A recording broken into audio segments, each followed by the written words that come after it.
ప్రముఖ టెక్ దిగ్గజం Apple CEO Tim Cook America అధ్యక్షుడు డొనాల్డ్ ట్రంప్కు షాక్ ఇచ్చారు. భారత్లో యాపిల్ ఫోన్లు తయారీ చేపట్టడంపై ట్రంప్ తన అసహనం వ్యక్తం చేయగా ఆయన వ్యాఖ్యలను ఆ సంస్థ సీఈఓ పెడచెవిన పెట్టారు. అమెరికాలో ఈ ఏడాది రెండో త్రైమాసికంలో అమ్ముడైన ఐఫోన్లలో మెజార్టీ ఫోన్లు భారత్లో తయారైనవేనని వెల్లడించారు. మున్ముందు కూడా యాపిల్ తయారీ భారత్లో కొనసాగుతుందని టిమ్ కుక్ స్పష్టం చేశారు. యాపిల్ త్రైమాసిక ఫలితాల అనంతరం ఈ విషయాన్ని వెల్లడించారు. అమెరికాలో విక్రయమయ్యే ఫోన్లు దాదాపుగా భారత్లో తయారైనవేనని, అమెరికాలో వినియోగించే ఇతర యాపిల్ ఉత్పత్తులైన మ్యాక్బుక్స్, ఐప్యాడ్స్, యాపిల్ వాచ్లను వియత్నాంలో తయారు చేస్తున్నామని తెలిపారు. ఇతర దేశాలకు చైనా నుంచి ఎగుమతి చేస్తున్నామని ఆయన వివరించారు. తయారీ పరంగానే కాకుండా ఆదాయ పరంగానూ యాపిల్కు భారత్ కలిసొచ్చిందని టిమ్ కుక్ తెలిపారు.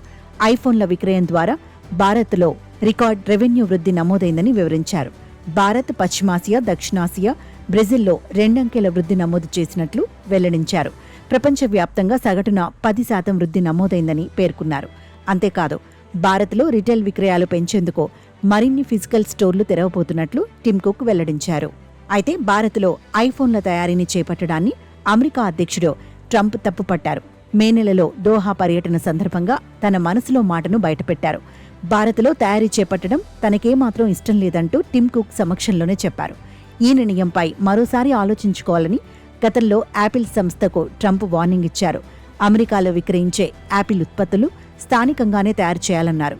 భారత్ లేదా మరే దేశంలో తయారు చేయొద్దని, అలా చేస్తే అధిక సుంకాలు చెల్లించాల్సి ఉంటుందని తెలిపారు. ఈ క్రమంలోనే ట్రేడ్ డీల్ విషయంలో గుర్రుగా ఉన్న ట్రంప్ తాజాగా భారత్పై 25% సుంకాలను విధించారు. అయితే అందులో స్మార్ట్ ఫోన్లు, కంప్యూటర్లు, ఎలక్ట్రానిక్ పరికరాలను మినహాయించారు. దీంతో ప్రస్తుతానికి ఐఫోన్లపై టారిఫ్ ఎఫెక్ట్ లేనట్లేనని నిపుణులు చెబుతున్నారు. అయితే రానున్న రోజుల్లో పరిస్థితి ఇలానే ఉంటుందని చెప్పలేమని అంటున్నారు. వీటికి కూడా సుంకాలను వర్తింపచేసేలా ట్రంప్ నిర్ణయం తీసుకునే అవకాశం లేకపోలేదని అంచనా వేస్తున్నారు.